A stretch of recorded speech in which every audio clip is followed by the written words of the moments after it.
It's 2 a.m. You're exhausted, but your brain won't stop. Replaying conversations, worrying about tomorrow, remembering that embarrassing thing from 5 years ago, and the harder you try to sleep, the louder it gets. Here's why your brain attacks you at night and how to make it stop. Your brain isn't broken. It's doing exactly what it thinks it's supposed to do. And once you understand why, you can finally shut it off. Let's start with the biggest reason. During the day, you're distracted, work, people, scrolling. Your brain doesn't have time to process, so it waits. Night comes, silence, darkness, no distractions. And your brain says, finally, time to deal with everything you've been avoiding all day. Every unresolved conversation, every decision you didn't make, every worry you pushed down, it all floods back. Because your brain thinks this is problem-solving time. Psychologists call this cognitive hyperarousal. Your brain is too activated to sleep, and the more you try to force it quiet, the more it rebels. Here's the cruel part. Trying to fall asleep makes it worse, because now you're anxious about being anxious. You're thinking about not thinking, and that's a mental trap you can't escape. Now let's talk about cortisol, your stress hormone. It's supposed to be lowest at night, but if you're chronically stressed, it stays elevated, and cortisol keeps your brain alert, scanning for threats, replaying problems, preparing for danger that doesn't exist. You're lying in bed, but your nervous system thinks you're in survival mode, so your brain stays on, running scenarios, calculating risks, keeping you awake. This is why anxious people can't sleep. It's not insomnia, it's a stress response. Here's something most people don't realize. Your brain is trying to protect you. Every racing thought is your brain's attempt to solve a problem, to prepare you, to keep you safe. The late night overthinking about tomorrow's meeting. Your brain is rehearsing, the replaying of that awkward conversation. Your brain is analyzing social threats, the spiraling about your future. Your brain is trying to create certainty. It's not trying to torture you, it's trying to help. But it's doing it at the worst possible time. Let's talk about your phone, because it's making everything worse. Blue light suppresses melatonin. That's the hormone that makes you sleepy.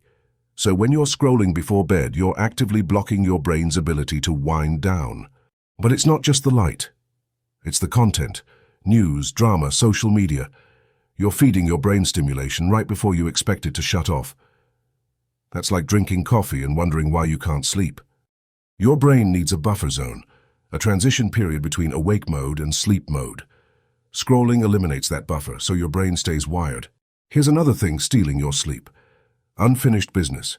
Your brain hates open loops, unresolved conflicts, unmade decisions, unfinished tasks.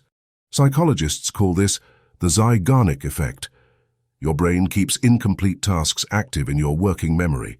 So that email you didn't send, that conversation you need to have, that decision you're avoiding, your brain is holding on to all of it. And at night, when there's nothing else to focus on, it reminds you. Now let's talk about the comparison spiral. You're lying in bed thinking about your life, and suddenly you're comparing yourself to everyone who's ahead of you, everyone who has more, everyone who's doing better. Night makes everything worse, because there's no distraction from your thoughts.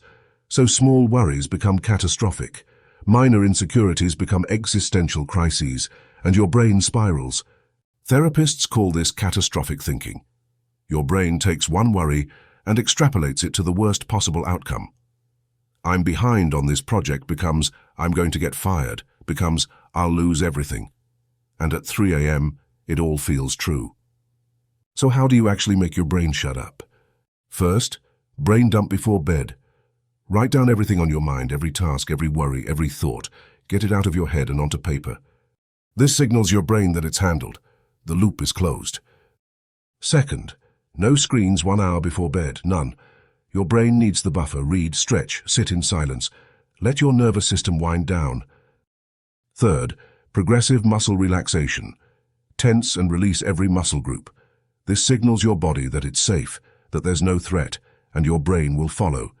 Fourth, challenge catastrophic thoughts. Ask yourself, is this actually true, or is this 3 a.m. brain lying to me? Most of the time it's lying. Fifth, accept that some nights your brain won't shut up, and that's okay. You're not going to die from one bad night of sleep. The anxiety about not sleeping is worse than the actual lack of sleep. And finally, deal with your stress during the day. Your brain races at night because you ignored it all day. Process your emotions, make decisions, close loops. Don't leave everything for your brain to sort out at 2 a.m. Your brain isn't attacking you. It's trying to protect you at the wrong time in the wrong way. But once you understand that, you can work with it instead of fighting it. If your brain won't shut up right now, drop a comment. And if you want more psychology content that actually helps, subscribe.